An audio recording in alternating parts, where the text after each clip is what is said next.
of the key propositions underpinning the symposium is that design history cannot be written solely through canonical designers, iconic objects, or national styles. Furniture occupies a curious position within design history. It sits somewhere between architecture and object, between the domestic and the public, between craft and industry. And yet, despite this centrality, furniture, particularly from South and Southeast Asia and the wider global South, has often remained marginal to dominant design historical narratives. This symposium, I believe, begins from that gap. Finally, this is designed as a space for dialogue.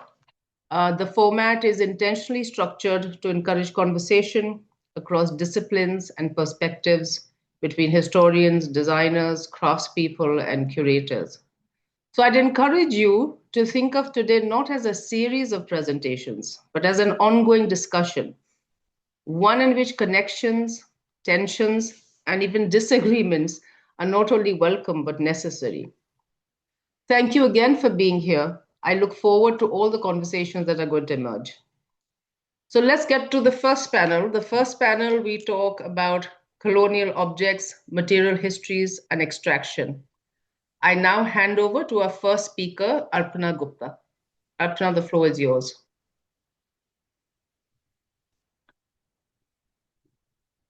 Rukmini, thank you very much for the introduction. I'm really pleased to be here. My background is in contemporary design, but today I'm talking about,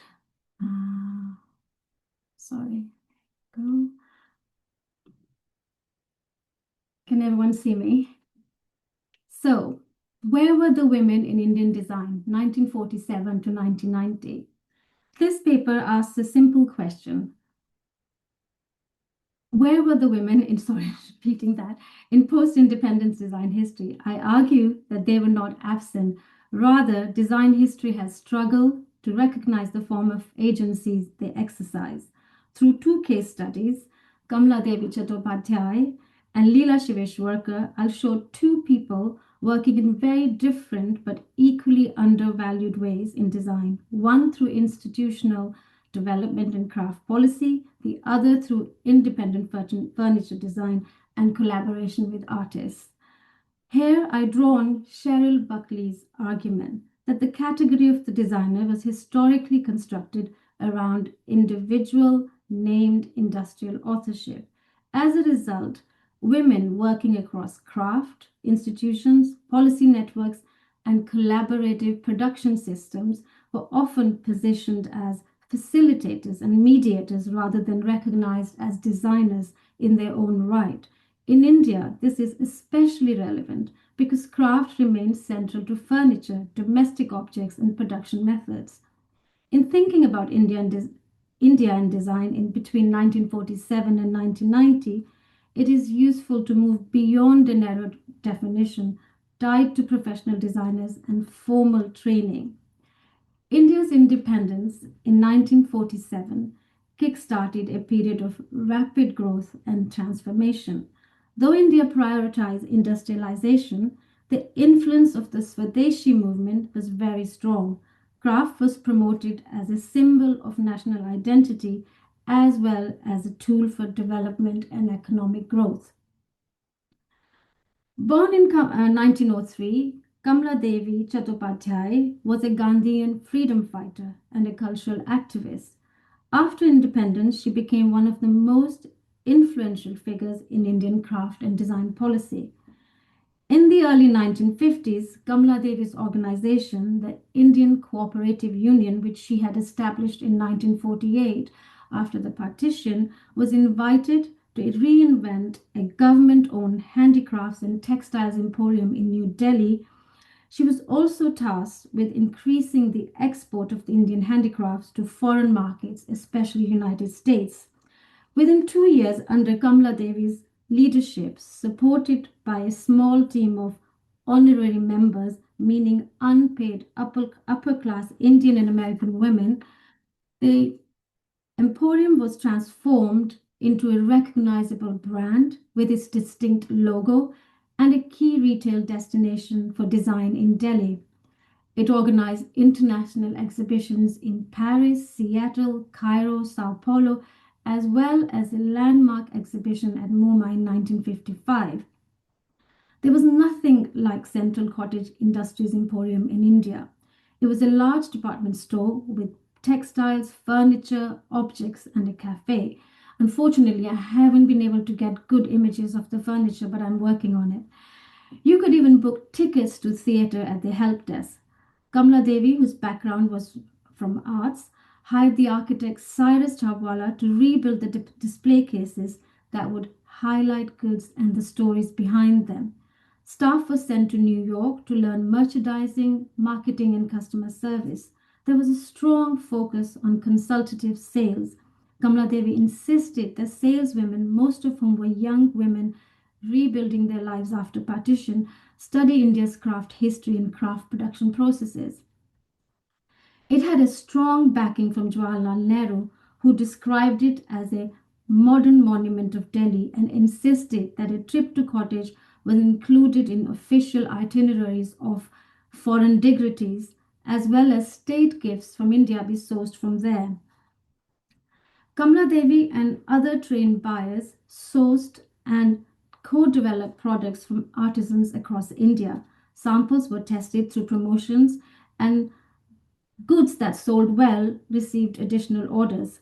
Several American women contributed with their professional expertise in improving the systems from accounting to window displays to in store festivals and inventory management. For example, they organized a Kashmir Festival with a Kashmiri boat, costume sales girls, and an opening ceremony attended by 500 guests. To adapt to the demands of a tough and demanding market in the US, in 1957, ICU created design centers in Bombay, Bangalore, Calcutta, and New Delhi.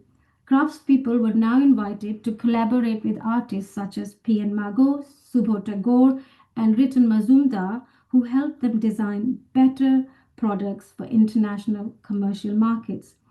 Kamla Devi's protege, Jasleen Dhamija, likened the centers to medical clinics where designers diagnose problems and prescribe solutions.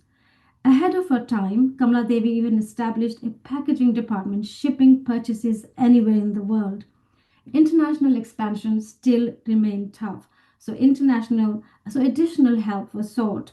With the help of Ford Foundation, Charles and Ray Eames were invited to spend 3 months in India to observe the new design centers and give their recommendations.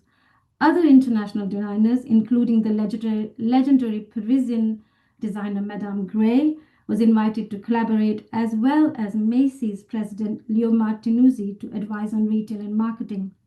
A host of This is a design by Ritan Mazumdar. Sorry, I went a bit faster. A host of two profile visits, Queen Elizabeth II in 1961 and Jacqueline Kennedy the year after, cemented cottage's reputation for Indian goods. Now to my second case study, Leela Shiveshwarkar. She was one of the first women in India to work with traditional craft techniques for modern furniture design. Born in Ahmedabad, Gujarat, she spent most of her life in Uttar Pradesh and New Delhi. She trained as an artist and also worked as an illustrator and a writer. She started designing furniture in 1945 and was active till the early 1980s. Her furniture was made in wood and produced in collaboration with craft communities. Each piece was produced to order and individually customized for a select group of clients and collectors. There's no doubt that she saw herself as a designer. Much of what we know about Leela survives through family memory, a small number of photographs, and scattered objects. Leela drew on two of India's most significant craft skills, wood carving and tarkashi. This is a traditional craft of inlaying metal on wood. Her collection of wooden furniture shows a deep understanding of India's architectural and woodworking tradition. Now let's look at some of her designs. So this image has 4 different pieces designed by Leela. We can see a cabinet in ebonized wood or ebony with deeply carved floral motifs across its facade. as well as a tall lamp, which is heavily carved and turned helical shape in ebony also or ebonized wood. A low mid-century coffee table with a broad, magnificent Tarkashi border, as well as a mid-century low chair, which has Tarkashi and carving on its back, as well as the seat frame. This image was from Inside Outside magazine in the 1980s. Here we can see the lounge chair in detail with the cane back and the cane seat. The Tarkashi details have mellowed down over the years, but we can still see that. This next piece is a mid-century inspired set of two tables, very modern in shape, with a geometric Mughal Indian style pattern in Tarkashi. This cabinet, Leela made several iterations of this cabinet, which is made of wood and covered with steel and brass. The front exterior is overlaid with lots of details, finely worked cross-hatch diaper patterns and motifs, elephants, peacocks, sun, drawn from a long tradition of Indian decorative symbolism. The asymmetrical arrangement of motifs is intentional. The design is most likely inspired by the metal-mounted storage chests or pataras, which used to be standard components of household furniture in Kathiawad, Gujarat. Here's an example of a patara in V&A's collection. As you can see, she worked with a broad range of decorative styles and collaborated with different artisans to create a strong body of work. To conclude, we can see that both the women worked actively as designers, Kamala Devi with development, retail, and circulation of design, whereas Shiveshwarkar worked independently, shaping taste, interiors, and pushing the boundaries of craft skills. Their marginalization is not simply an omission, but a structural issue rooted in how design history has traditionally defined authorship through individual creators, industrial production, and Western categories of what has counted as design. Thank you. Thank you for that, Archana. That was very good. And I think lots of interesting topics come out of that, lots of conversations. Let us go on to the next speaker, Lina El Shami. I hope I got your name right. Lina is talking about the gilded salons of contemporary Egyptian homes. And thank you again for waking up at 4 o'clock in the morning for this. No, it's my pleasure. Thank you, Rukmini, for organizing this and inviting me. Let me share my screen here.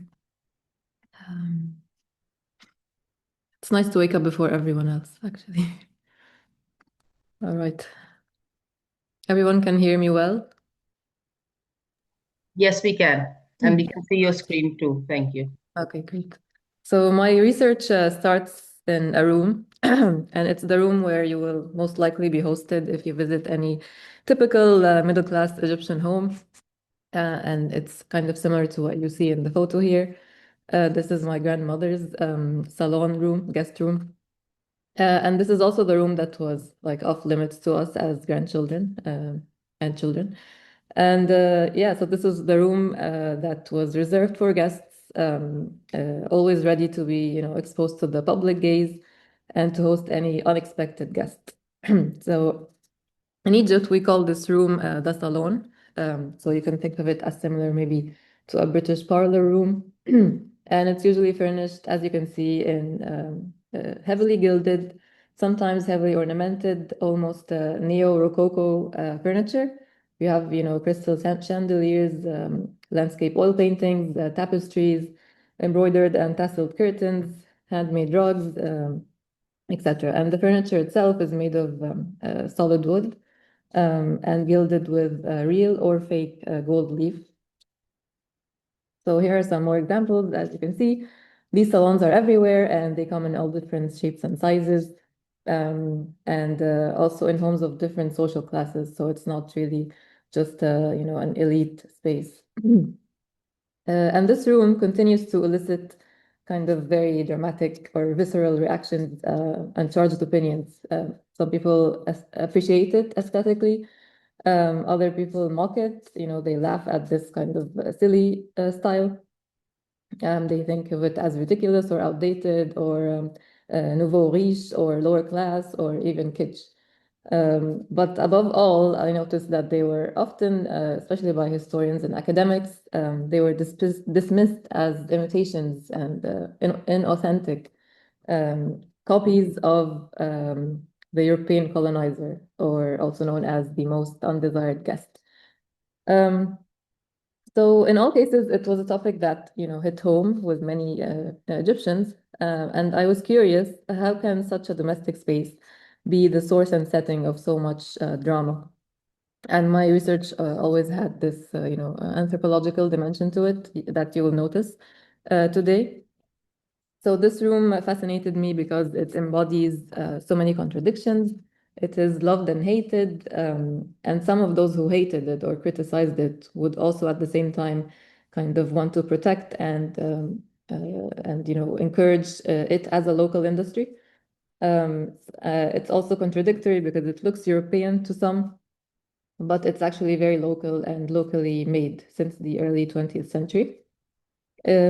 Other contradictions include that it is rarely used, obviously, but overly maintained. It was an everyday object that was used every so often. It belonged in palaces and large residences, at least originally, but now it kind of imposes itself in more modest, modernist apartments or floor plans of those apartments. It is intimate and personal, yet formal and legitimizing. And of course, this kind of gilded furniture is globally well known to signify this kind of global language of official governments and just being taken seriously. And it's also invisible yet visible because it is a hidden domestic space inside homes, but at the same time acts as a facade to those homes. But the thing that intrigued me most was actually people's relationship to the space, because it was a space whose reason of existence is the hosting of guests, and yet it occupies a significant space inside homes. And this kind of caused people to express sentiments of alienation, transgression, or ambiguity or indifference, since this room was kind of seen as taking over their home, whereas it was a room that wasn't really intended for their own use. For instance, one man said that the salon is not for me. For me, is nothing. I like the living room. The salon room is not even mine. It belongs to guests. So, I do, when I looked at those comments, I couldn't help but connect them to what was happening outside the home as well, in terms of people's relationship to the street or public space, if we can call it that, and how they feel the hostility of public space as not, taking ownership over it. So the despised status of such European salons is similar in many other parts of the world, from the Levant, in Turkey and Japan, and it's often associated with this stifling etiquette that is alien to local traditions. One historian described it as the anguish of civilized behavior. And indeed, in an increasingly neoliberal and stratified society, characterized by the battle over space as property, rarely used or vacant, unused space becomes really provocative to think about.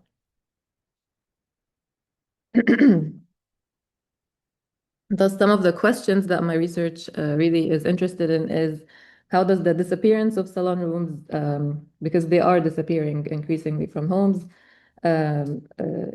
reconfigure social lives and practices of socialization? When spaces outside the home are increasingly privatized, commercialized, and gated, who can afford to discard salon rooms as irrelevant and anachronistic space and practice? What does it mean that over the decades, the ever-changing resonances and decreasing relevances of salon furniture have transformed them from elite objects to, as you can see in those images, quite literally rubbish on the street? sometimes used as makeshift street furniture by doormen or even shop owners. And this discarded salon furniture often also made me pause and reflect because the placement of this very luxurious furniture on broken pavements that obviously need some repair stood out to me as some irony or a misplacement. Yeah, so these are all questions that inform my research, alongside other questions more related to the materiality of the furniture object itself, and how it has a role as a locally produced object.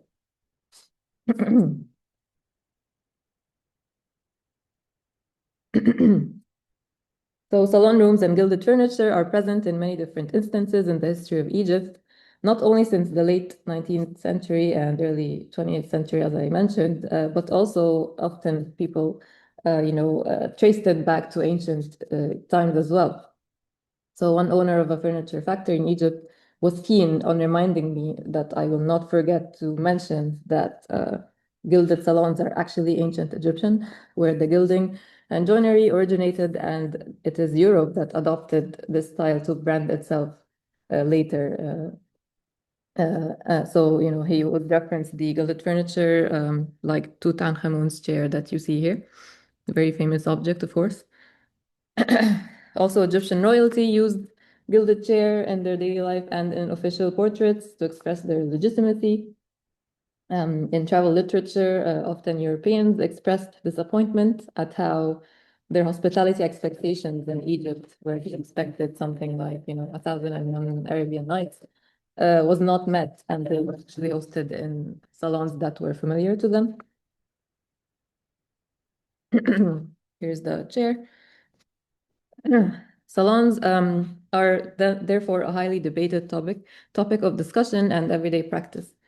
It deals with shifting, contested categories, boundaries, frames, epistemes of authenticity, originality versus tradition or turath, foreign ideas about foreign versus local, hybridity, ignorance, decline, and imitation. And with regards to this concept of imitation, that this salon furniture is an imitation of European models, one man told me that gilded salons are part of, quote, the customs and habits of societies resulting from the colonizers' upbringing. And another woman went as far as describing the presence of the salon room in her home as, quote, an occupation, a word used to refer, of course, to the most undesired guest, which also means colonization.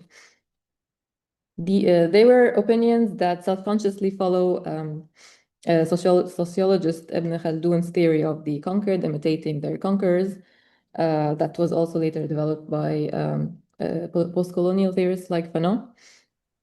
And it is this colonial subjugation which makes the adoption of European salon rooms, if we were to classify them as such, vastly different from a simple Occidentalist desire for period rooms that were popular in elite homes in both the metropole and the colony.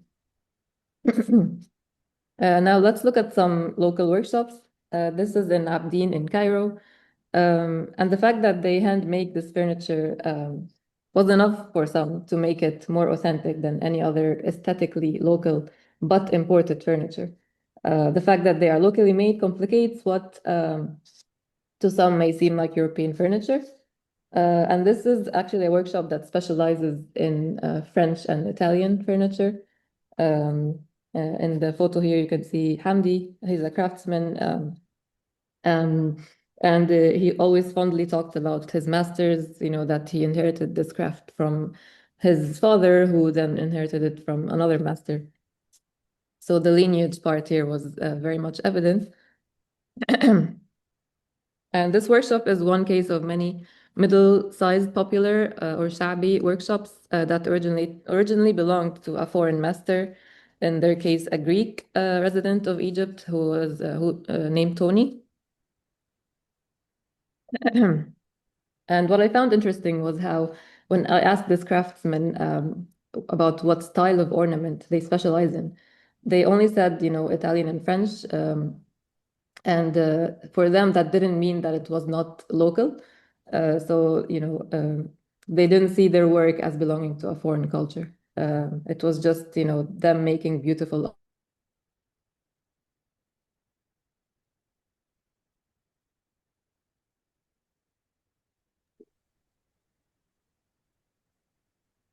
Lena, you've gone off, at least for me. Can everyone else hear her? No. Yeah, she's we off can't.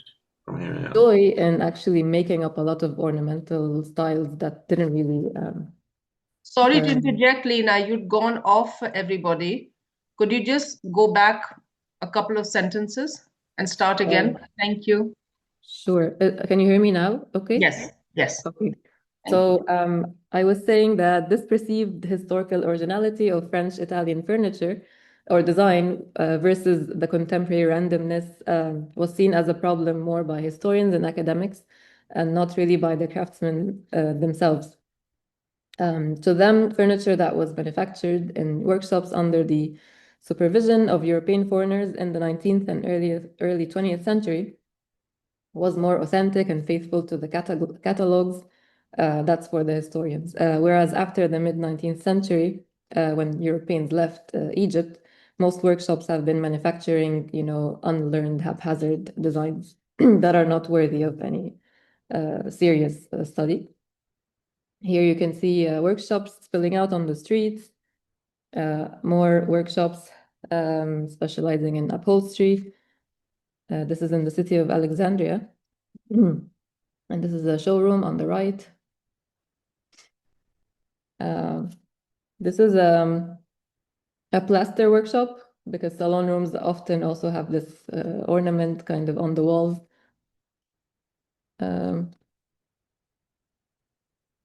And no talk of furniture production in Egypt is complete without mentioning the port city of Damietta, which you can see here at the top in red. It's located in the Delta region where the river Nile meets the Mediterranean. And Damietta is not only a production hub, but it is where for many decades, people wishing to shop for furniture would visit searching for the best quality solid wood furniture. And my grandmother and many of my aunts as well would proudly claim that they bought their furniture from this city. 2 minutes, Lena. Okay. But this is changing now, as Damietta neo-Rococo taste is no longer appreciated, leaving wood carvers and gilders out of work and turning their workshops into coffee houses. So there were many wood carvers who were actually serving coffee.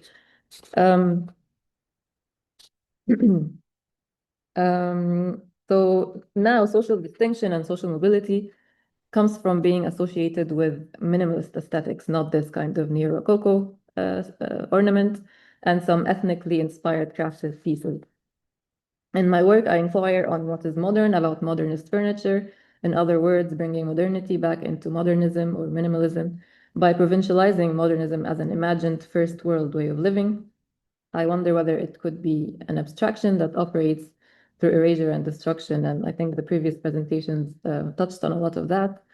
Indeed, the descriptor modern is used as such in Arabic, and it is used to denote anything that is not traditional rather than a specific aesthetic mode. For instance, this is on the left, my aunt's salon, and she bought it in the 80s, and she described back then that this was considered modern. And the one on the right here is a more recent one, also described as modern.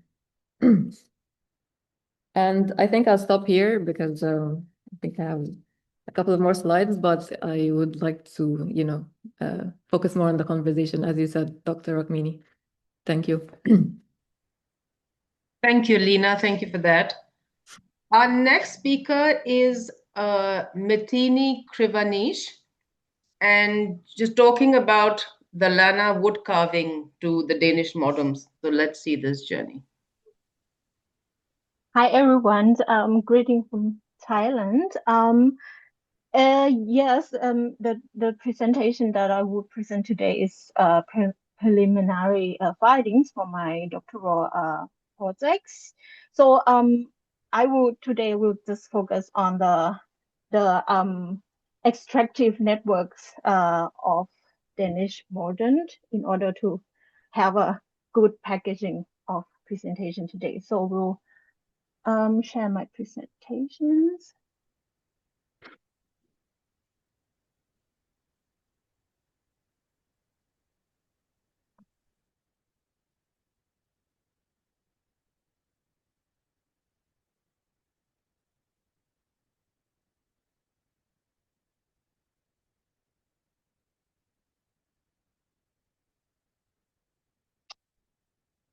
Okay, I seem to have a problem of sharing my screen. Dr. Rukmini, would you help me for presenting my screen? Yes, I will just open yours and hopefully.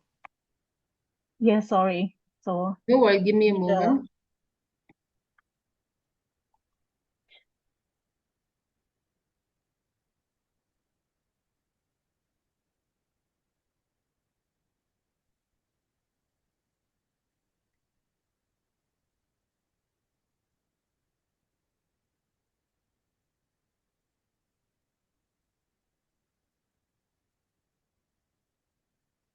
thank you Can so you much. see this? Yeah, perfect. Just one moment. Let me just make this full screen. Oops. Do you see it? Yeah, I can see it. Okay, then you'll tell me when to go next or yeah? Yeah, yeah. Thank Okay. you. Thank you so much. No. Yeah, today I would like to share a perspective that we consider how we understand the development of the Western design history by proposing a decolonial methodologies of reading a colonial legacy in the material choice of Western design actors. So my case study focused on the teak forests of northern Thailand as a resource frontier of Danish modern. Could you go to the next slide, please?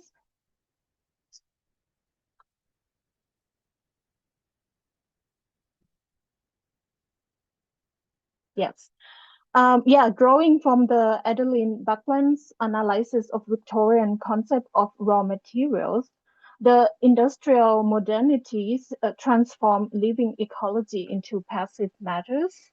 These industrial inventions of rawness legitimate the colonial claims of unrealized potential of nature and the ability of local populations. So we can go to the next one, please. So the mid-century teak boom in design was driven by the global success of Danish furniture. Teak use in furniture making surged in 1950, as you can see in the graph on the blue line. So accounting for 40% of produced models as a result of state subsidies and tariff exemptions of teak imports from Thailand. During this period, Danish productions rely on the diverse tropical hardwoods from different locations globally as well. So for over half of its output, the dependency stem from Denmark's acute forest scarcities following territorial loss of Norway's and Schleswig-Holstein in current Germany in the 19th century. Denmark's asset to teak was exceptional, deriving from its positions as a declining European empire power. Teak had been a strategic resource through which non-typical colonial actors like Thailand and Denmark maneuver for power and profit within the colonial geo-economies. So we can go to the next slide.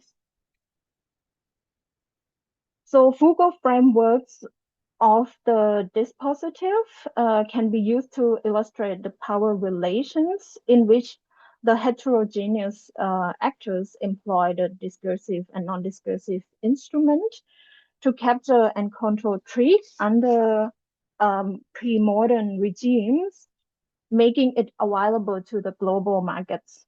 So these positives can be comprehended as a strategies emerge as a specific historical moment to respond to an urgency or a crisis. So can you go to the next slide? So teak dispositive was a response to a crisis of naval hegemony amongst European empires due to the critical shortage of the traditional shipbuilding material, the European oak, following the British victory in the First Anglo-Burmese War, the port cities of Moulmein emerged as major shipbuilding centers, and inland naval trade nodes linking the resource-rich interior Asia with the British seafaring trade networks. As forests in coastal regions become depleted, growing material demand drove British and Burmese merchants northwards in the search of teak supplies. So next slide, please. Before Siamese and British influence, the 5 city-states west of Salween River in the present-day northern Thailand were ruled by absolute monarchs. So on the screen, you can see in the area where the yellow line marked. Political contact and trade between Siam and Lana region remain limited due to the pre-modern status of autonomous buffer state to the Burmese kingdom and the difficult geography. So Murchison 1857 maps of Burma reveal both imperial network and intent, while Lower Burma, the area where the pink line marked, are mapped in details. Lana area remain incomplete. Yet the clear marking of teaks and pine forests highlight British colonial priorities and cartography instruments of capturing the strategic material. So next slide, please. Thailand independence obscures Siam semi-colonial character. Siam oscillated between appeasing European empire and repressing tributary state. Clearly, in the case of chief dispositive, encouraged by British Consul General, the young King Chulalongkorn visited the Strait settlements, the British India and British Burma, to study colonial administrations. Seeing teak from vessel state flowing to Moulmein port, Siam subsequently pursued internal colonization through the Chiang Mai treaties and administrative reform. By the 1890s, teak logs from Lana were flowed through Chao Phraya River and exported from Bangkok port instead of Moulmein port. So Siam strategically used British critical needs and adopted colonial tools in expanding territorially against French Indochina and British Burma. So by adopting modern law and science, Siam became a modern state, making formal colonization hard to justify. So next slide, please. While competing with European empires, Siam also collaborated with them.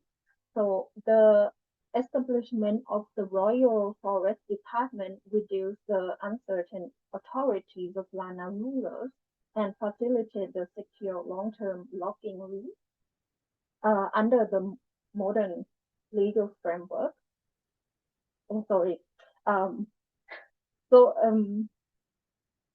The establishment of the Royal Forest Department reduced the uncertain authority of Lana rulers and facilitate the secure long-term logging lease under the modern legal framework. So Siam adopted British-style forestry, which lie principles on executive state ownership, centralized management, and sustained timber production over the ecological diversity and the inclusion of local populations. So while functioning discursively as a yield-oriented forest practice, the scientific forests also operate as an instrument of enforcement to discipline and deter the interdependency between forests and local populations. So the forced transfer of forest ownership from tributaries rural to the forest department sparked the uprising in Phra. The suppressions and the defeat of Dao Piriya Tepabun marked the end of Phra autonomy and later dissolution of autonomous state across the wider Lana region. The next slide, please. So within the logging monopoly by foreign capitals, dominated by British firms, the Danish East Asiatic Company and its French register affiliate become a key global logistic node. The company evolved from the subcontractor under the Phra ruler into a holder of a 50 years logging lease. Beyond logging and sawmill operations, AEC specialized in the global shipping on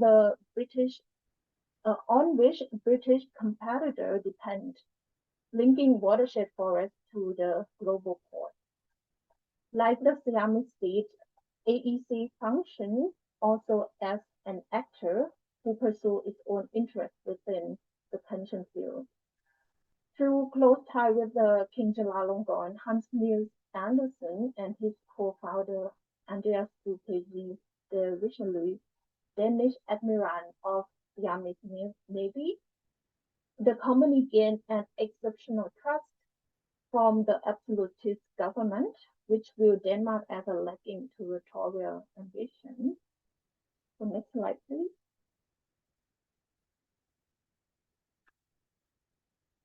So by the 1950s, the AEC had become Denmark's largest company. The global operation expanded on the model first developed in Thailand, combining Danish neutral positions in newly independent nations with a large-scale resource extraction and manufacture in peripheral regions, which is now understood as neo-colonialism. So AEC ideology of commercial expansionism reflects both self-perceptions and a substitute for Denmark's declining imperial influence. At the 1954 Copenhagen Cabinet Makers Guild exhibition, the AEC presents a pavilion with a Thai architectural motif and the timber from Thailand, Canada, the Gold Coast, and other operating regions. The contrast between the clean line and the organic curve of Danish furniture and the rawness of the logs and its habitat replicate the visual language displayed a century earlier at the Great Exhibition. So to conclude, access to teeth for the Danish furniture industry was made possible through colonial networks of actors and instruments emerged during the brief period between teak decline after the full-fledged productions of iron and the ecological shift of the 1970s. Design history has privileged idea and formal development while isolating the discipline from history of colonialism, make the process of fabricating the rawness visible, expose the asymmetrical power relation and agency of the matter and its habitat residing in the design objects and practice. Thank you so much. Thank you, Dr. Rukmini, for the sharing presentation. Thank you for that, Bettini. So let's go on to the speaker after Jay, Petra. I think Petra is here. I am, and so is Gregor, and he's got our slides, so I'll let him kick us off. Thank you. Yes, I like your a chair is a chair is a chair. Let's get on to that chair. And yeah, you can go, Petra. Thank you, the both of you. Thank you. Let me just get the slides up.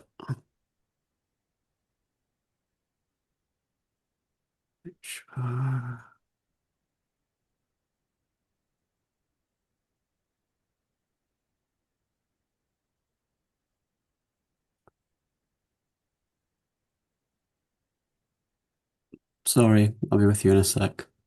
There we go.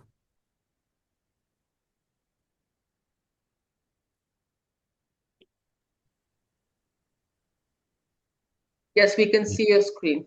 Great. And can you hear me?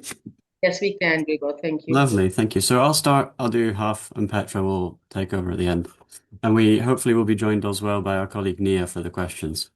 But yeah, before we begin, I just wanted to thank the hosts and the Design History Society for having us here today, and to our fellow participants for this morning, as these talks have been really fantastic so far. So thank you. In the conference description, this talk has been labeled as being about Chandigarh and the northern Indian city's modernist furniture. However, it's probably more accurate to describe the next 15 minutes as a discussion, or perhaps even a provocation, about rethinking our value systems for furniture, with Chandigarh's objects as a sort of case study and as an example.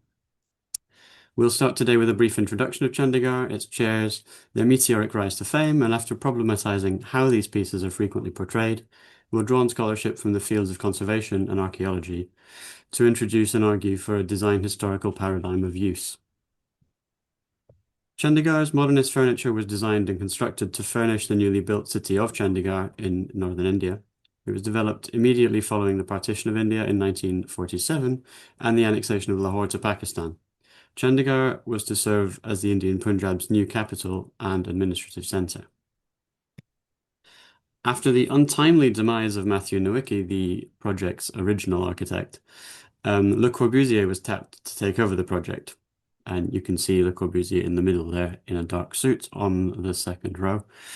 And while Le Corbusier redesigned the plan of the city and capital complex buildings largely from his office in Paris, his cousin Pierre Jeanneret, along with British architects Jane Drew and Maxwell Fry, relocated to Chandigarh for an initial period of 3 years, where they became part of a much larger team of Indian architects, who you can also see in the picture, who included Aditya Prakash, Urmila Yuli Chowdhury, and Jeet Malhotra. Together, this team crafted the look and feel of the city, designing everything from cinemas and private homes to daycare centres and hospital, as well as much of the furniture which would be placed within these buildings. The furniture itself, as you can see here, shares a broadly unified visual aesthetic comprising pared-back geometric forms, and the pieces are constructed of angular, thick cuts, joined native timber, with caning, leather, upholstery, and glass added where appropriate for form and function. This furniture was introduced to varying buildings within the city, both for public and private use, over the course of Chandigarh's construction, and within locales that the furniture remained, being used, repaired, and where necessary recycled as scrap material or firewood through until roughly the 1999. And in 1999, two French dealers and gallerists, Eric Touchelome and Gerald Moreau, took what they have subsequently referred to as a prospecting trip to the city.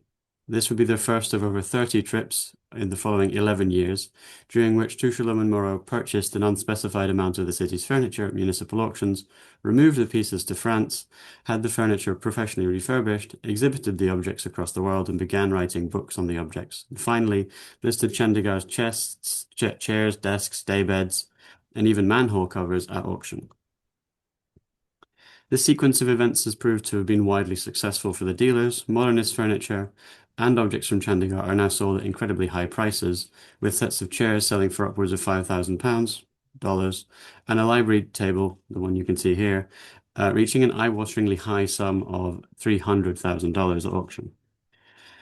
And Chandigarh's chairs have been featured in leading international publications like the Wall Street Journal and the New York Times, and pieces have found prominent positions in the homes of the very rich and very famous, such as Kim Kardashian and Kanye West, Ellen Pompeo, etc.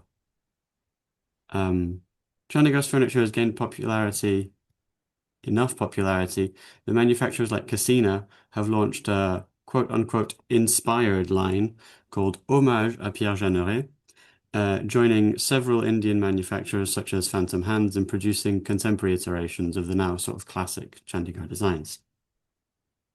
And you'll likely have stumbled across these designs somewhere in your daily life. We've noted examples in dentist's office in London and in also restaurants in London, department stores in Paris, and on the backs of t-shirts of people near Prince's Circus.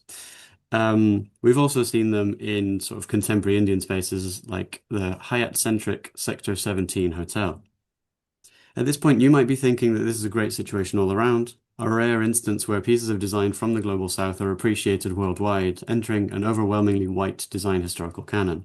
However, as we've documented through the Chandigarh Chairs project, this ideal situation has not necessarily been the reality. To start, for the majority of press coverage and auction sales, gallery/museum exhibits, these pieces are identified usually as the solo work of Pierre Jeanneret, with very, very infrequent mentions of Indian architects and craftspeople who formed the majority of the Chandigarh team, as we saw in the earlier photo. This minimizes the role of the many brilliant Indian designers and architects and craftspeople that have doubtlessly played significant roles in creating and maintaining this furniture, and in the process suggesting and reinforcing racist conceptions that these individuals were unable to do so.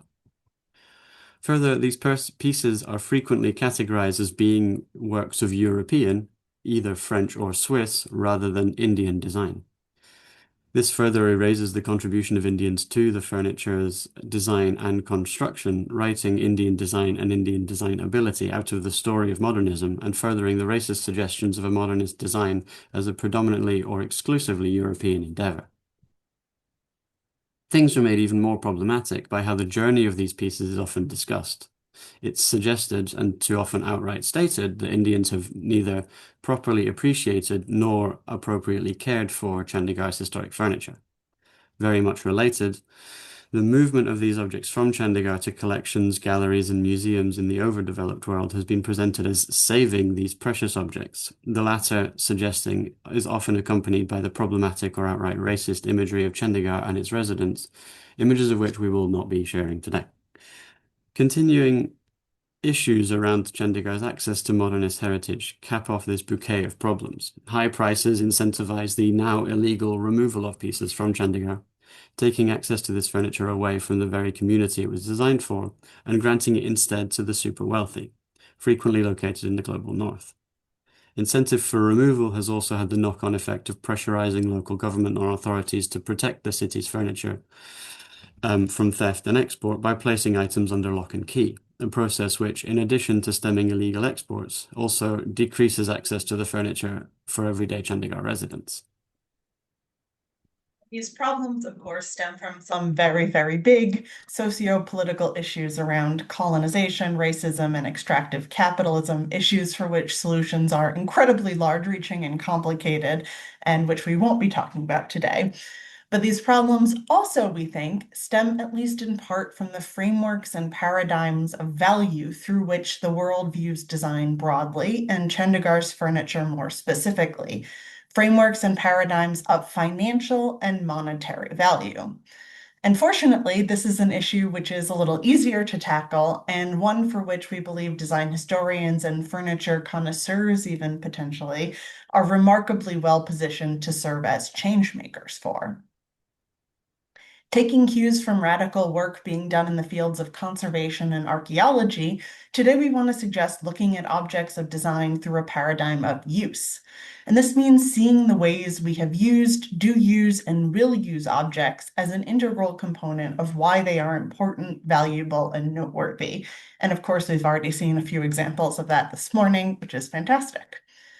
Much of the intellectual base behind use-based conservation and through it use-based design history comes from Native communities across the world, for whom many of the so-called priceless treasures held in the world's leading museums are not objects solely intended to be viewed behind glass cases or preserved for eternity, but instead are living objects and entities created for practical purposes, whether day-to-day use or central ceremonial functions.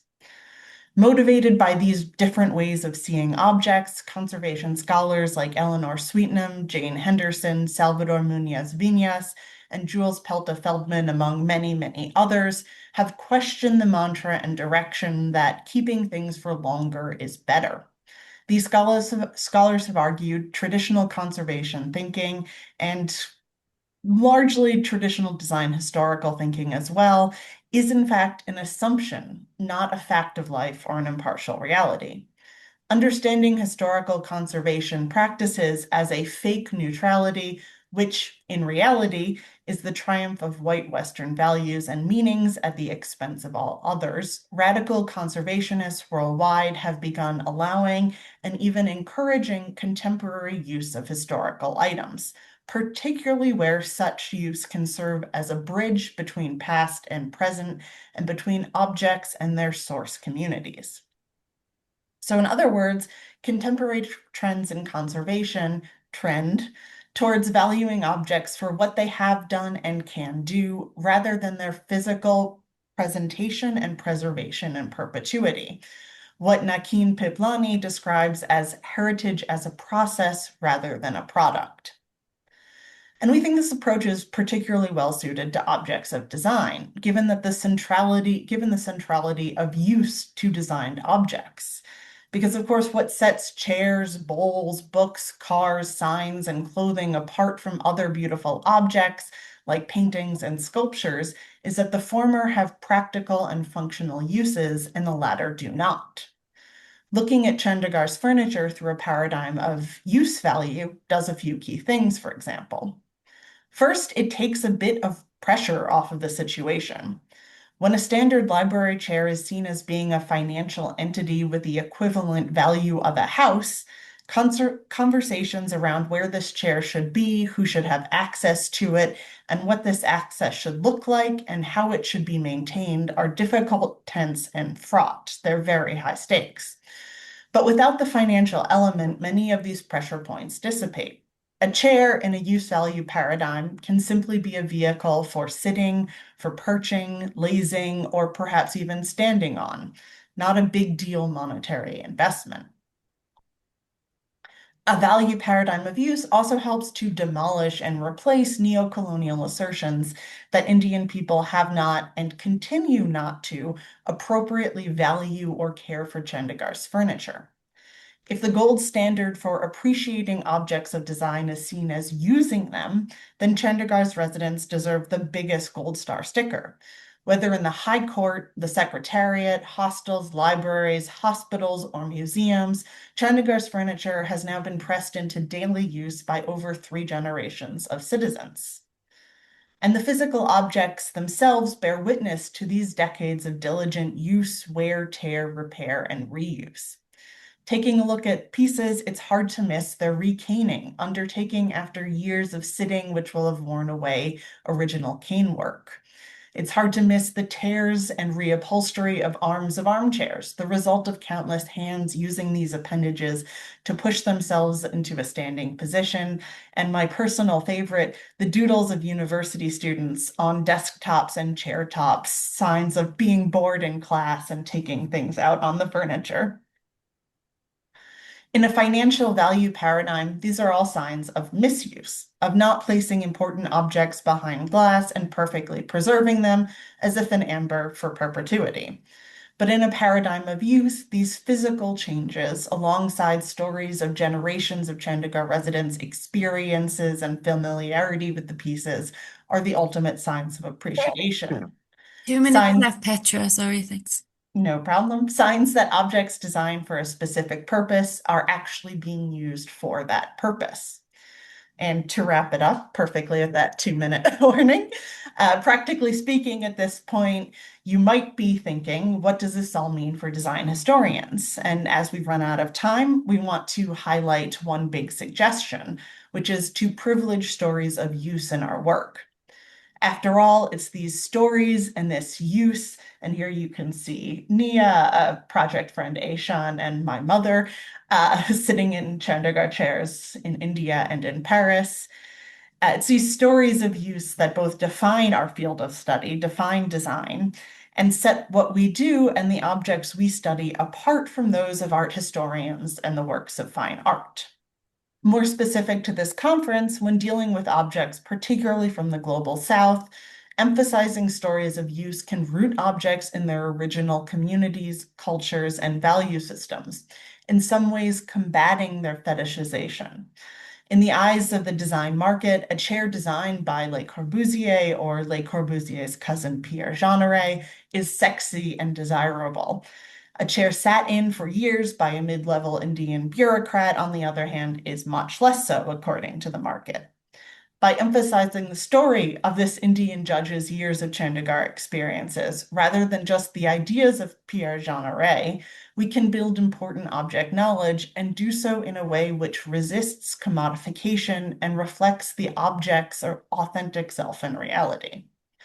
And there are, of course, lots of other ways that design historians and scholars can help to develop healthier anti-colonial, anti-capitalist frameworks around design in the built environment. But as we've now probably just run out of time, we'll save those for the Q&A or later questions. So thank you so much for listening. We, of course, welcome questions, comments, and a lively discussion. Thank you, Petra and Gregor. Thank you very much for that. So our next panel talks about global circulations and material economies. For this panel, we have Alice Kim, who's going to chair the panel. She is one of the DHS's student ambassadors. Over to you, Alice. Hi. Thank you for joining us for the panel to Global Circulations and Material Economies. We have five speakers for this panel. And I will hand over the floor to Sid Yun Tong, presenting Rattan Relations, Craft, Materiality, and Furniture Design in South Asia. Hi, everyone. Can you all see my screen? Yes, we can. Okay. Thank you, everyone. Nice to meet you. It's a pleasure to be here today. My name is Yun Teng, and I'm a design curator from the Asian Civilizations Museum in Singapore, where my research focus is on contemporary furniture design in Southeast Asia and Asia. And my background is in material culture and anthropology. So today I'll be presenting a work-in-progress paper titled Rattan Relations, Craft, Materiality, and Furniture Design in Southeast Asia. Often mistaken or used interchangeably with willow, reed, bamboo, and other pliable plant materials used for furniture making, rattan is specifically rooted in a Southeast Asian context. Growing as a climbing palm, its thorn stems entangle themselves within the dense tropical canopy. Harvesting rattan is less extraction than negotiation with the forest. Through stripping, bending, and weaving, this unruly vine is transformed into objects that circulate far beyond its forest origins. Rattan has inspired some of the 20th century's most celebrated furniture designs, especially in Japanese and Scandinavian modernism. Among them, Isamu Kenmochi's rattan round chair or Franco Ambini's Margherita armchair. Yet, in many cases, the material is deployed largely for its visual and tactile qualities, divorced from its historical, ecological, and social context.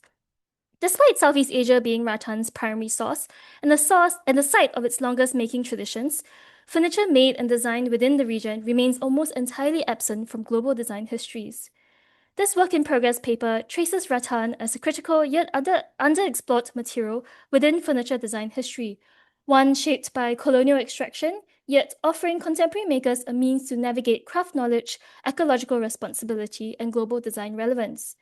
Focusing on rattan furniture design and production in Southeast Asia from the 20th century to present, I will trace rattan's transformation from local material to global commodity through the objects, networks, and makers that define this shift. In doing so, I analyze rattan furniture as a lens into the broader networks of cultivation, trade, and craftsmanship. I begin with rattan's ecological and local context before turning to the colonial trade networks that established it as a global export commodity, traced through the peacock or bilibid chair, and will conclude with contemporary Indonesian designers who've re-engaged rattan within global design discourse. Long regarded primarily as a manufacturing hub and exporter of raw materials, Southeast Asia has been severely under-researched in global furniture design history, and this paper aims to challenge these dominant histories through object-centered approaches that foreground Southeast Asian contexts and voices. So my first section is Forest Entanglements, Rattans, Ecological and Local Lives. So rattan is deeply embedded in domestic life and cultural memory across Southeast Asia. The word derives from the Malay rotan, from rawut, meaning to trim, strip, or pare down, referring to its processing methods. So unlike bamboo's hollow, rigid stems, rattan is a climbing vine with solid, flexible stems of parallel fibers, using thorny spines to hook onto adjacent trunks and branches as it climbs towards light and relies on mature tropical hardwood forests for habitat.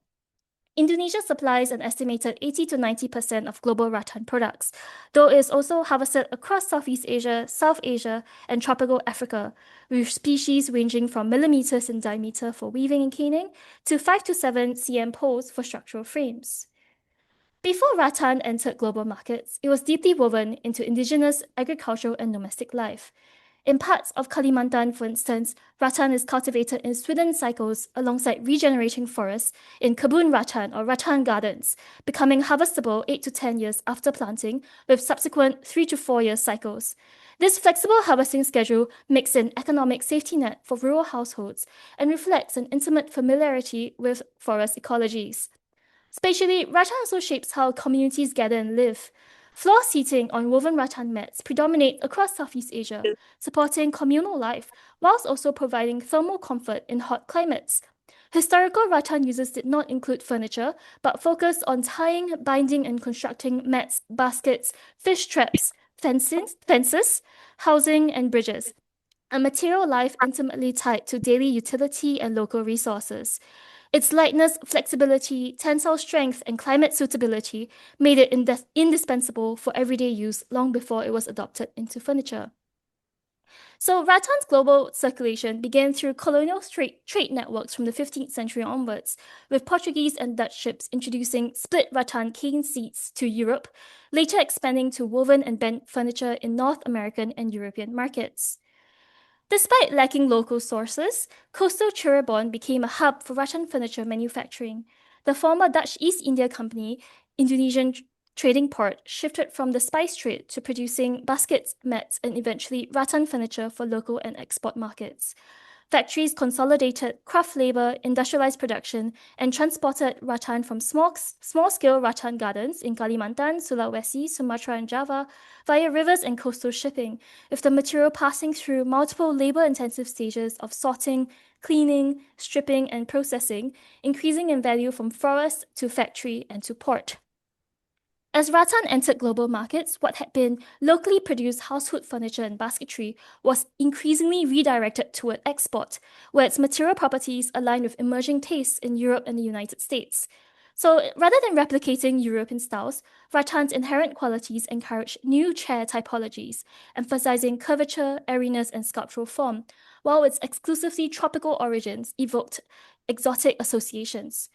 In global markets, rattan furniture became inseparable from colonial tropical imaginations, marketed as exotic, effortless, and luxuriant, while obscuring the labor and ecological knowledge that enabled its production. The peacock chair here emerges as one of the most iconic examples of this transformation from vernacular craft to export commodity. So the peacock chair, material, labor, and empire. The peacock chair with its hourglass base and dramatic fan-shaped back crystallizes these dynamics. Known by multiple names, the Bilibid, Manila, or Philippine chair, it has often been detached from its Filipino origins. So here we see early documentation of the peacock chair appearing in the 1914 issue of the El Paso Herald, depicting a female prisoner holding her newborn while seated in a peacock chair, at Bilibid Prison, Manila.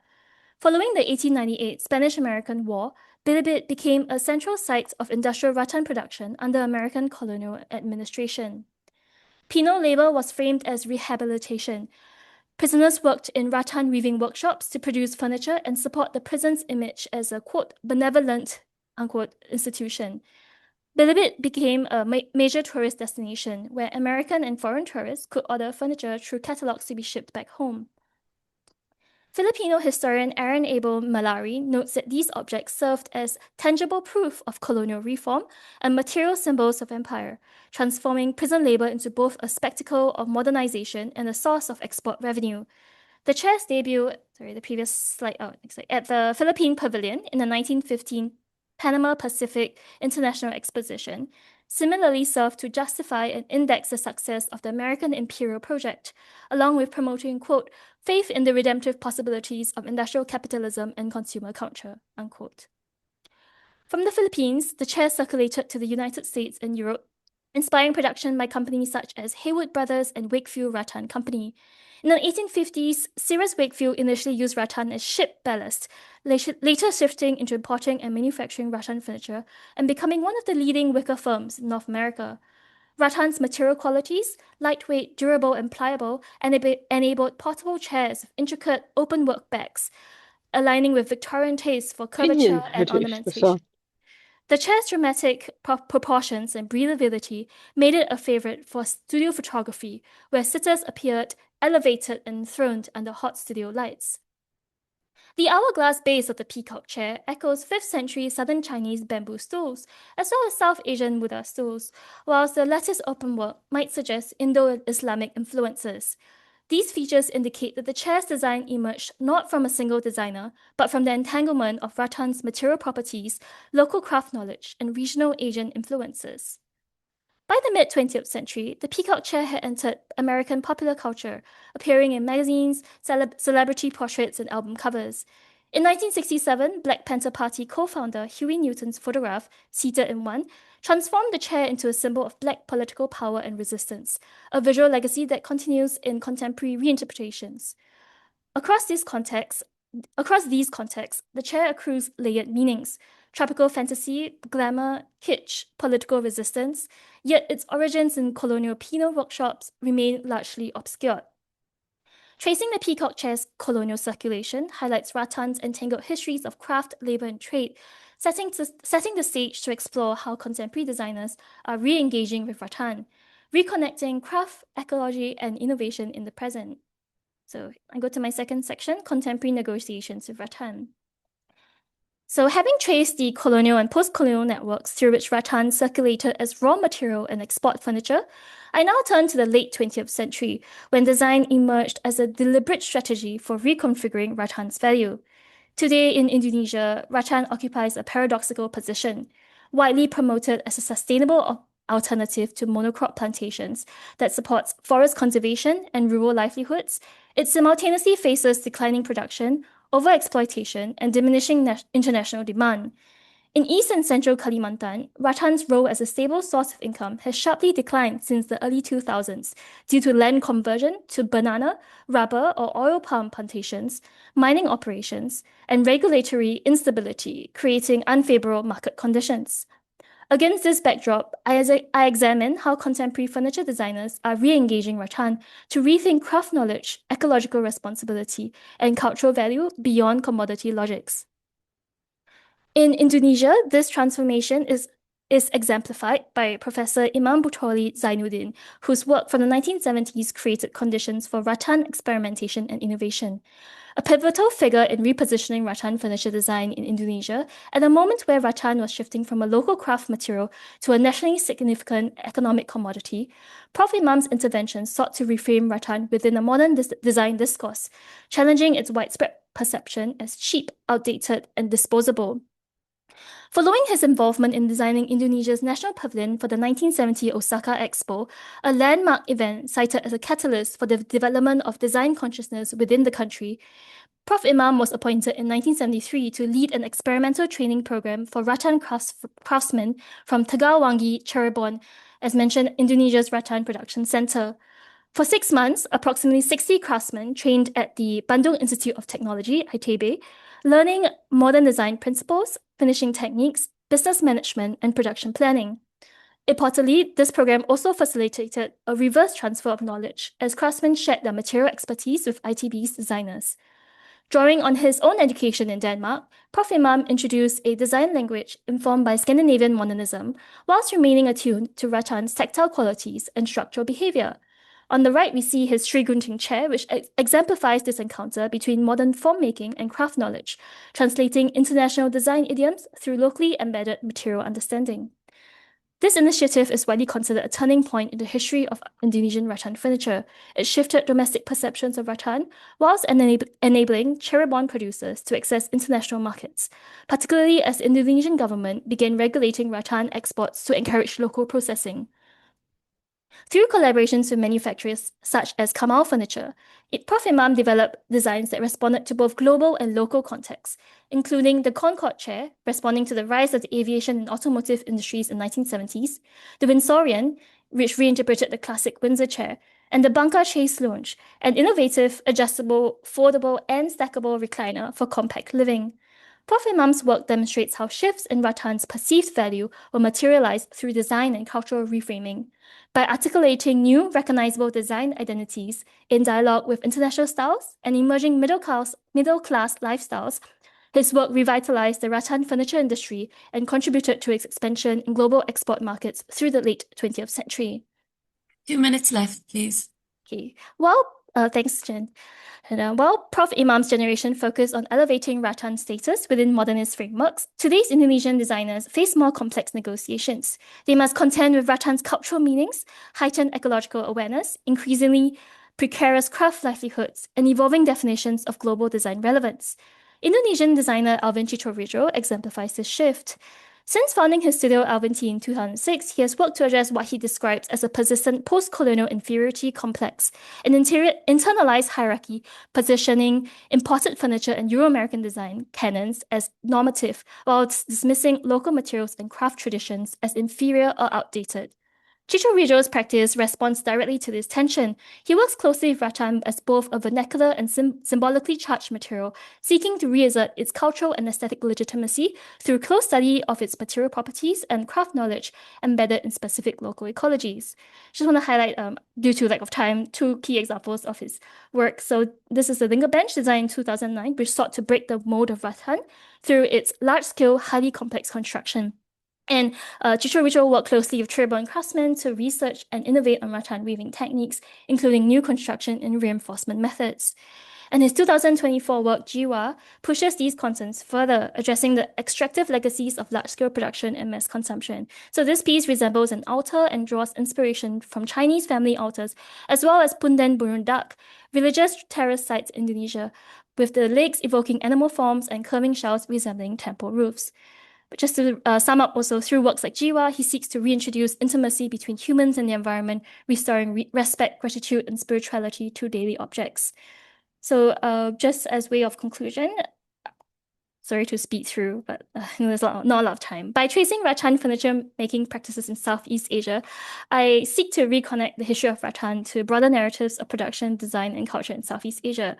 So I want to consider how rattan furniture is embedded within shifting cultural, economic, and historical systems, and how rattan furniture design and making is an active medium through which designers, craftspeople, and communities articulate meaning and negotiate historical continuities in material politics, value perceptions, and industry demands, revealing tensions between craft authenticity and design innovation, as well as regional identity and international visibility. And more than anything, this paper represents a starting point rather than a conclusion.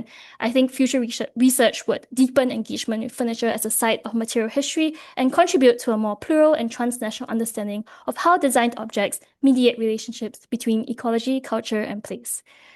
Thank you very much. Thank you, Yuntang, for that fascinating paper on rattan furniture and contemporary craftsmanship. Moving on, I'm delighted to introduce our next speaker, Geoff Isaac, presenting on renewable by origin, unsustainable by design, bio-based plastics and furniture from Brazil. Floor is on to you. You're muted. Try that again. Hi, welcome, and good evening from Australia. Okay. In this talk, I discuss 2 mass-produced Brazilian chairs to examine how sustainability is being structured through material marketing and to ask what happens when we look beyond renewable origin to entire production systems. In 2011, Brazilian petrochemical giant Braskem launched I'm Green, a sugarcane-derived polyethylene marketed as a renewable carbon-negative alternative to fossil fuel plastics. While conventional virgin HDPE emits around 3 kilograms of carbon dioxide equivalent per kilogram produced, I'm Green I'm Green can, according to Brascombe, deliver a net climate benefit of over 5 kilograms of CO2 per kilogram when biogenic carbon uptake is credited. Sugarcane absorbs and stores carbon as it grows, and this is included in Brascombe's calculations, measuring the resources needed to produce the material in which the carbon is stored. 5 kilograms of carbon might not sound like a lot, but that's equivalent to consuming 3 days' worth of electricity for a home in Australia and up to 10 days for a home in Brazil. And that's for every kilogram produced, a significant saving. This reduction is particularly important for plastic production, as up to 90% of a plastic's product's total environmental impact is determined by the resources consumed to make the material, a highly energy efficient, intensive process. Crucially, iron green is a true drop-in polymer, has the same strength and durability as fossil PE, making it compatible with the existing tooling and infrastructure, and it's recyclable alongside standard polyethylene, although note it's not biodegradable. The material has been widely adopted and used for packaging, toys, footwear, and household goods, among others. It's also used to make chairs, which I will be discussing today. Using Tramontina's Jet and Suma Sissy chairs as case studies, this presentation asks whether renewable origin has been mistaken for sustainable design. Do the environmental benefits of the material persist when it's used to make products? But first, let's take a moment to examine where the material came from. Brascombe's iron green polyethylene is often presented as a technological innovation, but it's more accurately understood as the downstream product of decades of Brazilian state investment in sugarcane ethanol infrastructure. Following the OPEC oil crisis in the 70s, Brazil wanted to reduce its dependence on imported oil and committed to massive state investment, including subsidies for sugarcane cultivation and ethanol production, with guaranteed prices, supported by mandated blending of ethanol in fuel. Brazil was under military rule from 1964 to 1985, and this meant the state could rapidly mobilize resources and reshape agriculture in ways democracies often can't. Although we should not sugarcoat the fact that this came at the cost of land clearing for monoculture, displacement of traditional inhabitants, and harsh labour conditions. Brascombe's innovation was to connect this ethanol infrastructure to polymer production, converting ethanol into ethylene and then polyethylene. Iron green, then, is a product of systems created under both authoritarian and democratic regimes. What is framed as an ethical renewable material in the latest chapter is a system originally designed for energy security, not environmental justice. Through a partnership with Tramontina, one of Brazil's largest household goods manufacturers, Iron Green entered the furniture production sector in 2018 in the form of the Jet and Parco chairs. Both are marketed as environmentally progressive products whose sustainability is anchored in the ethical provenance of their bio-based materials. These chairs are very similar, so I'll take a more detailed look at the Jet chair on the left.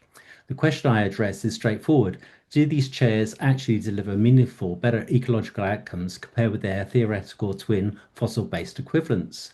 How do they perform against furniture made from recycled plastics? To answer this, I use a comparative life cycle assessment focusing on material production, manufacturing, and plausible end-of-life scenarios within the Brazilian context. The Jet chair weighs 5.8 kilograms, and here I compare the bio-BE version with a theoretical twin made from virgin PE. The virgin PE version generates nearly 16 kilograms of carbon monoxide equivalent per chair. For the version made from bio-PE, material contributes about 2 kilograms of carbon, and manufacturing is again 4.8 kilograms, giving a total of just under 7 kilograms per chair. Switching from virgin PE reduces emissions by 9 kilograms per chair.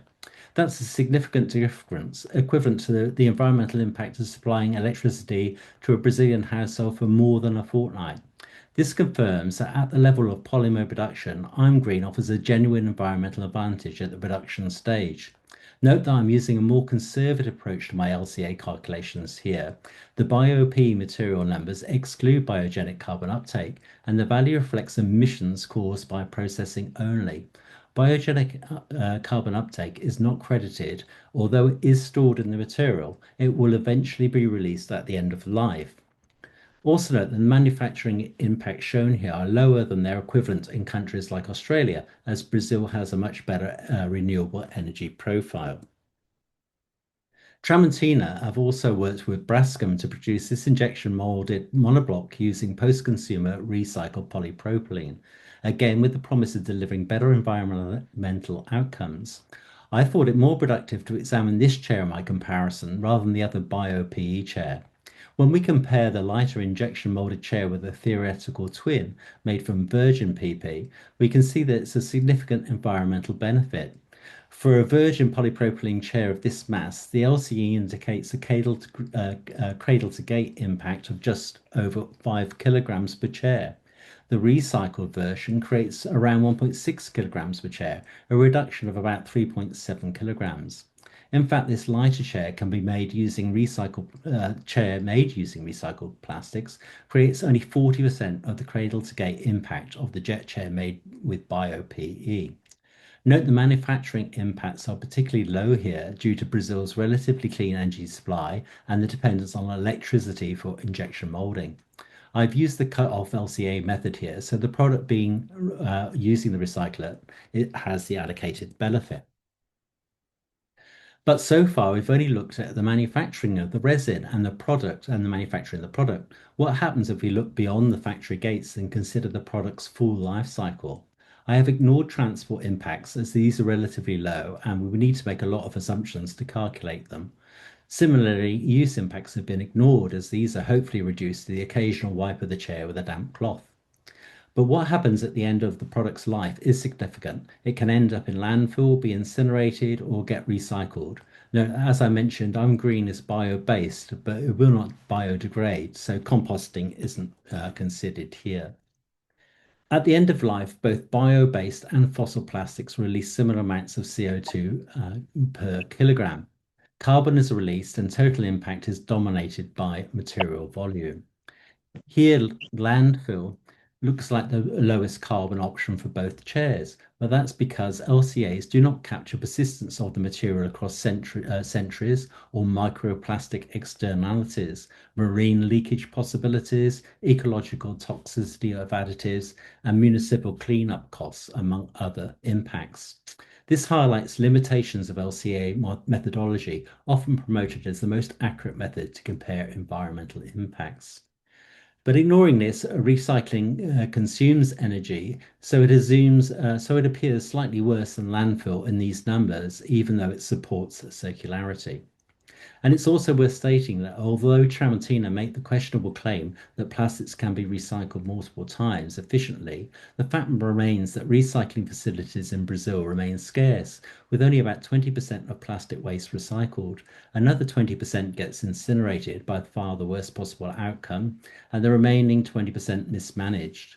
In this context, the likelihood that a green chair will follow a truly circular path is quite limited. The incineration number is high, as I have counted carbon when it enters the atmosphere, not when it temporarily leaves to be stored in plants, as the Braskem calculations did. The question is whether temporary storage should count as a benefit. I chose not to assume that, although it should be noted that with well-designed chair, any end-of-life impacts will hopefully be far off in the future. When we combine production, manufacturing, and a life for the jet, the early advantage of the PE is qualified. For the bio-PE chair, total emissions range from about 7 kilograms in landfill to 10 kilograms with recycling and 25 kilograms from incineration. The bio-based version remains better than its fossil twin in every case, but once realistic end-of-life pathways are included, the large carbon negative headline shrinks to a more modest scenario dependent benefit. In other words, iron green sequestration story is fragile if products are designed without serious attention to recovery. For the SUMA, Sissy and recycled polypropylene, total life cycle emissions are substantially lower. Similarly, with the chairs made from the virgin PP, landfill looks like the lowest carbon option, with recycling a close second. In all cases, fewer impacts are created when using recycled PP. When we compare the two chairs, the results are interesting, especially as the jet chair is twice the weight of the Sissy. Across all scenarios, the lighter recycled chair has 2 to 4 times lower emissions than the heavier bio-based one, showing that material volume dominates feedstock choice. Focusing on dematerialization is the real key to delivering more sustainable plastic products. Low mass and efficient manufacturing often outweighs the advantage of a carbon negative feedstock used in large quantities. Just quickly on why the numbers vary, the precise figures I've shown are based on average LCA data sets, which can shift with feedstock source, electricity mix, plant efficiency, and transport, sometimes by plus or minus 10 to 50%. However, across plausible parameter ranges, the rank order of scenarios does not change. The key finding is structural rather than numerical. End-of-life infrastructure, design, longevity, material intensity, and energy use are at least as important as whether the carbon in a polymer originally came from oil or from sugarcane. As an important side note, it's worth highlighting that LCA databases fail to differentiate between plastics made from oil, gas, or coal, the dirtiest feedstock used for a quarter of the plastic produced in China today. All three feedstock results in significantly different impacts, and they're overlooked in LCA data sets. So finally, I'm Green exemplifies a broader tendency in Global South furniture design. Sustainability is located in the ethical status of a single material input, while scrutiny of the wider system goes unexamined. Bio-based plastics become a narrative shortcut, standing in for full life cycle thinking and masking the limits of local waste and recycling infrastructure. In mass-produced Brazilian furniture for the domestic and export markets, what's sold as sustainable is often not the object as a whole, but the story attached to its polymer. This raises questions about representation and power. Who gets to define and counts as sustainable, and on what evidence? This matters in the Global South, where up to 80% of the world's population lives, and demand for products like chairs will continue to grow as the Global South population peaks at around 9 billion by 2080. More sustainable ways of meeting this demand are essential. Bio-based plastic should not be co-opted as a legitimate device for continuing plastic expansion. Object-led whole-of-life analysis helps ground claims and actual environmental outcomes rather than marketing narratives. 3 implications follow. First, renewable or recycled feedstocks matter, but they cannot carry the full burden of sustainability claims. Material choice must be coupled with dematerialization, reduced material and energy intensity, and longer product life. Second, circular design must align with real end-of-life systems, monomaterials, disassembly, and local processing capacity. 2 minutes Thirdly, left, please. thank you. Third, sustainability must shift from material stories to system-level accountability, evaluating chairs and other products through object-led whole life cycle assessment rather than through single ethically charged materials. These Brazilian examples demonstrate that renewable by origin can still be unsustainable by design, and that rethinking design practice at the object level is essential if we want sustainability claims to be more than a story from the marketing team. Thank you.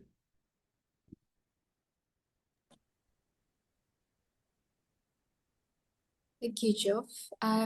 Kamdar and Shivang Barani, I hope I pronounced it right, presenting Material Culture and Colonial Design, a study of furniture at Patani Archives. Floor is to you. Thank you, Alice. We'll just close our camera because we are having a slight network issue here. So I'll present the screen now.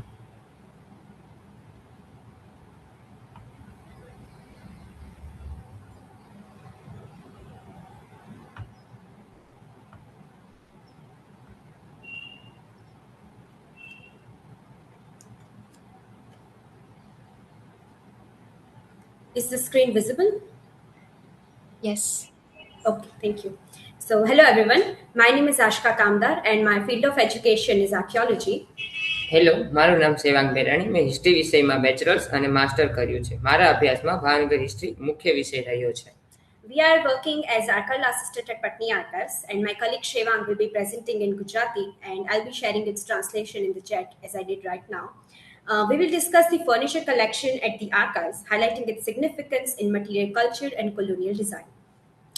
So we'll first begin by highlighting the purpose of this research presentation, along with a brief overview of Patni Archives, our collection, and furniture collection at the archive. Then we will move on to giving the research background of our research, basically how the topic emerged.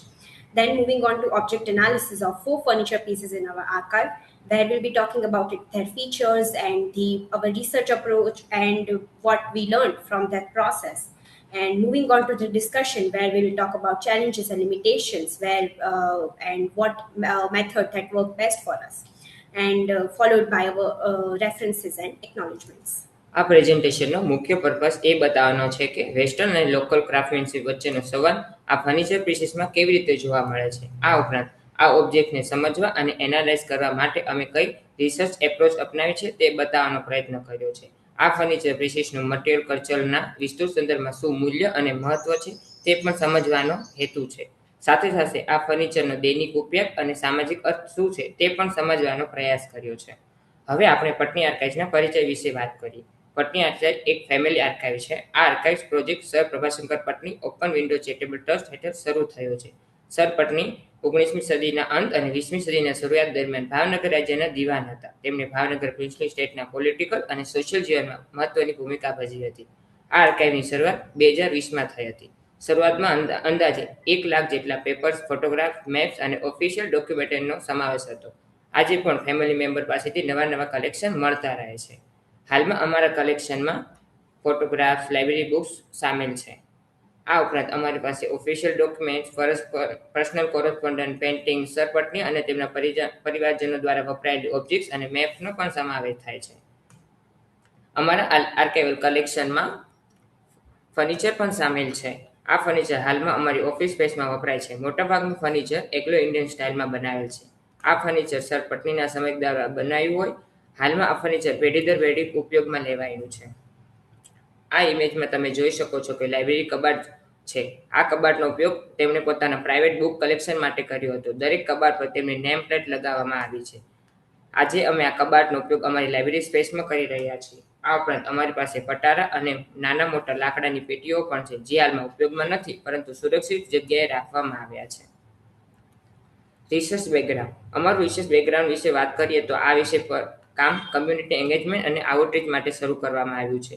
Social media એ માટે એક સરળ માધ્યમ હતું, એટલે furniture design પર research કરીને content તૈયાર કરવામાં આવ્યું. અહીં દર્શાવેલા 4 ઓબ્જેક્ટ પહેલેથી જ અમારા સોશિયલ મીડિયા પેજ પર મૂકવામાં આવ્યા છે. આ ઓબ્જેક્ટ પરથી અમને નવા રિસર્ચ ક્વેશ્ચન અને ડિસ્કશન ઊભું થયું છે. આના કારણે આજે અમે આ પ્રેઝન્ટેશન તૈયાર કર્યું છે.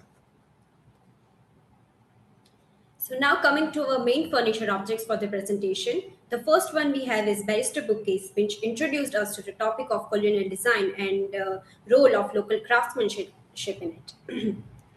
So this bookcase currently houses our library books. Its clean, modular and functional form can place its style within Edwardian era furniture. And this design also resembles a barrister bookcase, which was widely used in courts and libraries during late 19th and early 20th century.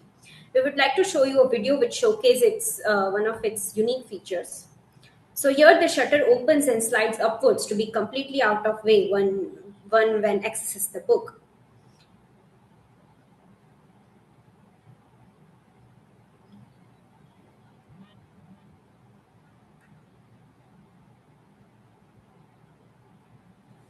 It was the first object that we worked on, and through this we learned about the Anglo-Indian furniture style, its emergence, its gradual accumulation in Indian crafts and design, how it was adapted locally, and its significance in the current day.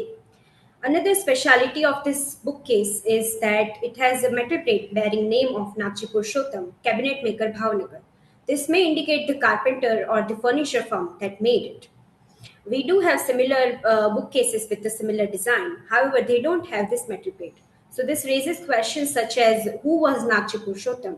What does title Mistri mean? And does it have a colonial history?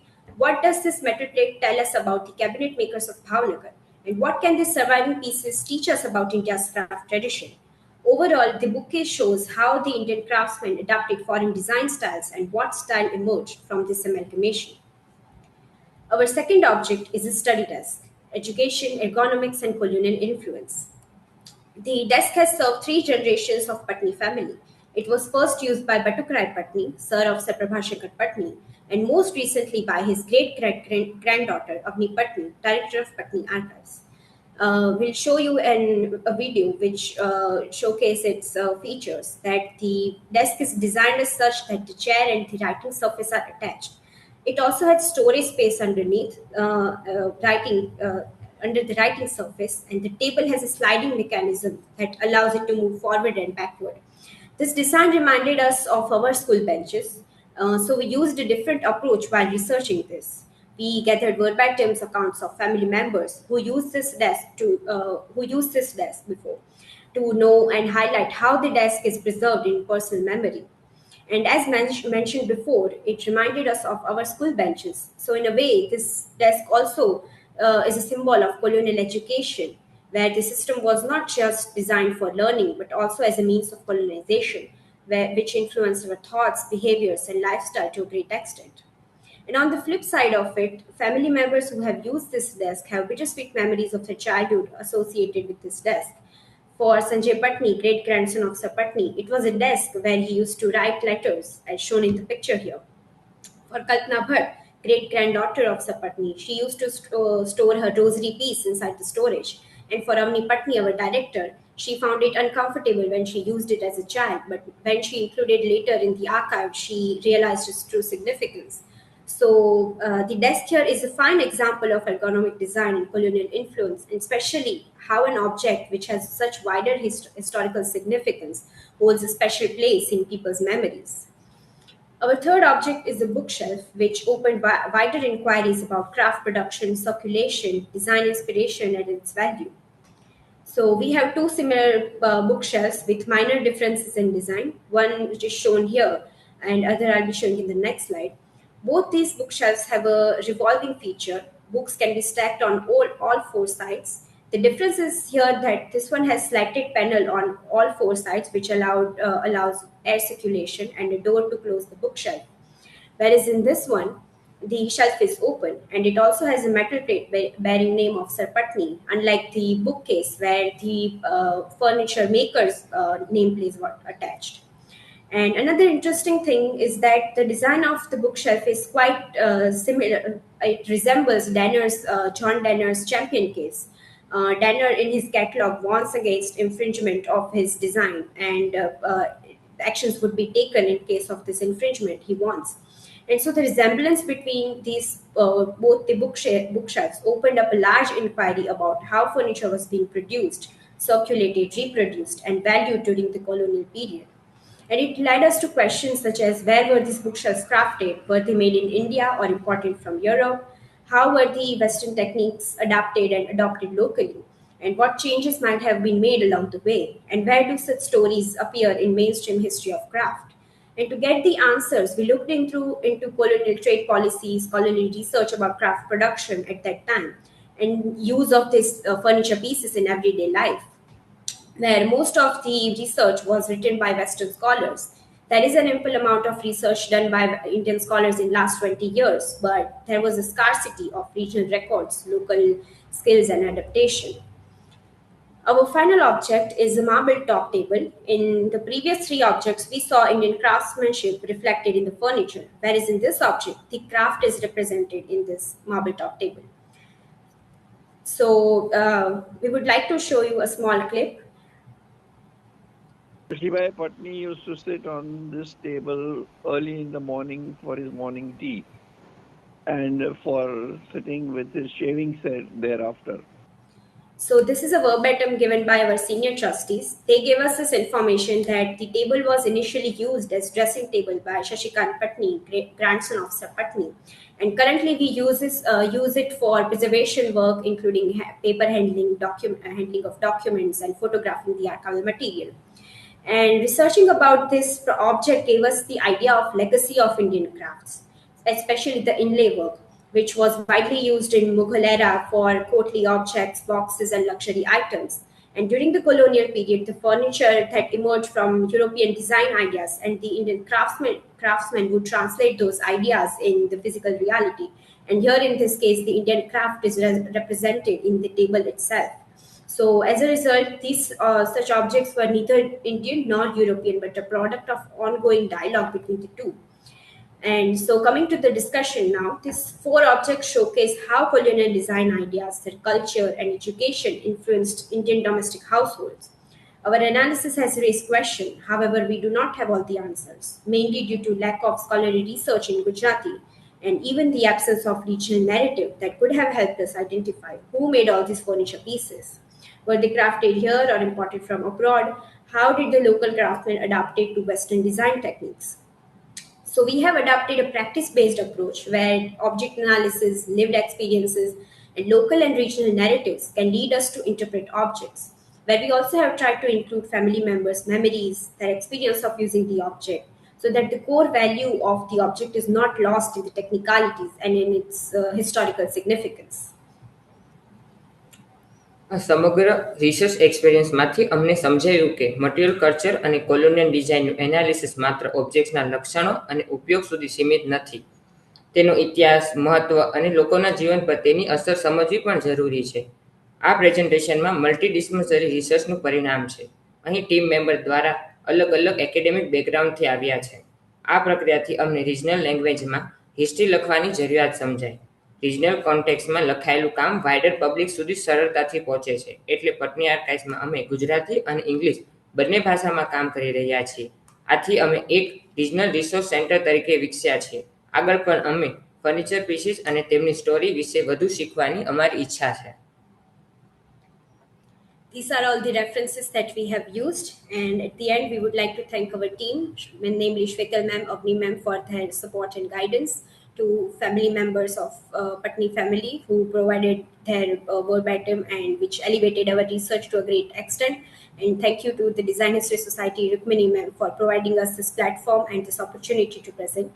And here is our contact information. If you have any kind of if you want to do any collaboration, or if you have more information about this topic, then please reach out us from email, and we are open for researchers and enthusiasts.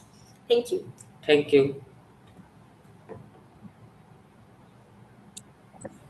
Thank you to all our speakers for such stimulating papers. We